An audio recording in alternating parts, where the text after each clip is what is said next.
The Nvidia GB200 NVL72 rack houses 72 Blackwell GPUs and 36 Gray CPUs, weighing nearly 2 tons and processing astronomical amounts of data. But the sheer size of this machine hides a microscopic reality. The primary bottleneck in artificial intelligence is no longer calculating data, it is moving that data, specifically transporting 1.6 terabits per second between chips without the signal degrading into noise. To solve warehouse-scale data traffic, engineers begin at the nanometer scale, restructuring how electrons travel across the semiconductor wafer. Building a data center that operates as a single, unified virtual brain requires shortening the physical distance between logic processors and high-bandwidth memory down to the atomic level. The entire journey of AI data begins here, on a blank silicon wafer inside a fabrication plant. The immediate physical challenge is getting the GPU logic die to communicate with high-bandwidth memory. Traditional printed circuit board wiring is too long and introduces too much electrical resistance, stalling the processors as they wait for data. The solution is a packaging technology developed by TSMC called chip-on-wafer-on-substrate, or CoWoS. Instead of standard wiring, UV lithography carves microscopic metal traces into a custom silicon interposer. 32 logic dies and 128 memory stacks are bonded directly onto this dense highway system. Baked into the GB200 superchip, this extreme proximity drops electrical latency to near zero. But solving the distance problem inside the chip creates a new bottleneck. Eventually, the data must leave the processor and travel across the facility to collaborate with thousands of other GPUs. Zooming out to the server rack, copper cabling remains essential. Inside the rack, over 2 miles of copper NV-link cables connect the 72 GPUs. Copper is cheap, highly conductive, and provides zero latency transmission over short distances. The threshold problem begins when data leaves the rack. Connecting thousands of GPUs requires 1.6 terabit Ethernet or InfiniBand networks, which push data across 224 gigabit electrical lanes.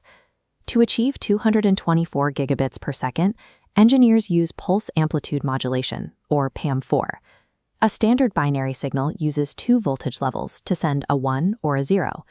PAM4 uses 4 distinct voltage levels to transmit 2 bits per symbol, doubling the data throughput.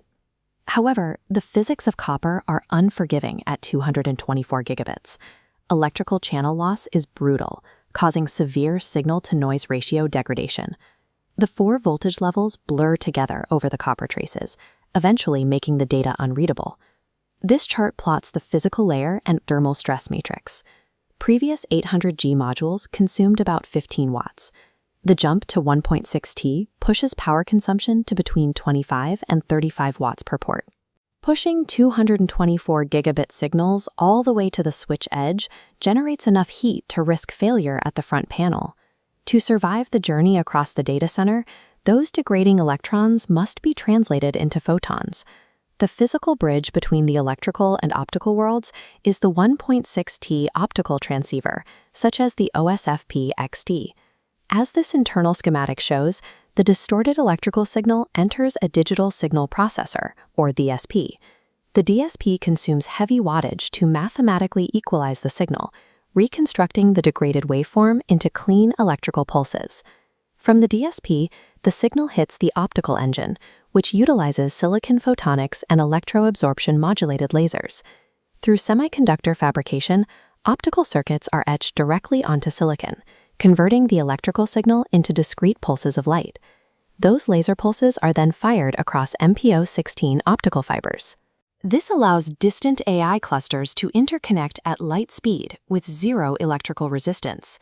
Getting these modules to talk to the network switch requires exact CMIS handshakes, the Common Management Interface specification. Even minor deviations in microcode will cause a module to physically fit into a slot, but fail to link at line rate. The 1.6T module operates as a 35-watt silicon brain, reconstructing the signal to ensure data survival across the facility. The physics of 1.6T networking create insurmountable corporate moats. Nvidia has moved to integrate the entire system, processors, copper fabrics, and optical interconnects, into a single unified architecture.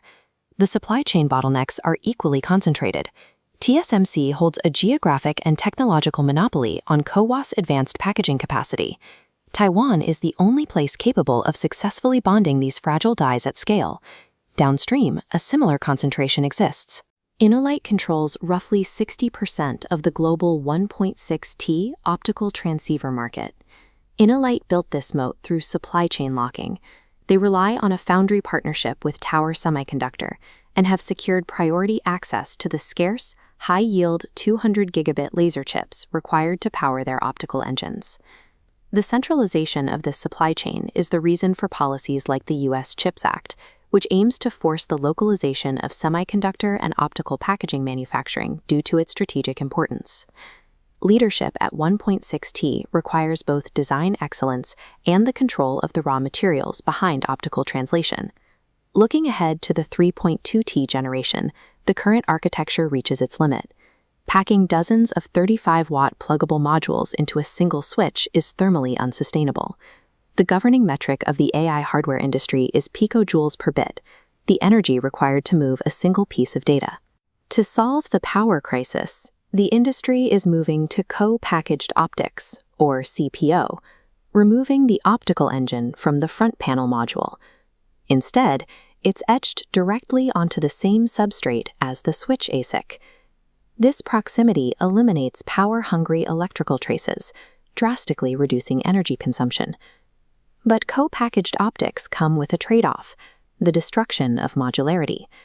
If a single laser fails in a CPO setup, you cannot swap out a pluggable module. You lose the entire switch. The architecture of Exascale AI is a continuous war between the physics of bandwidth and strict thermal limits, bound together by the microscopic silicon etching that makes data transfer possible.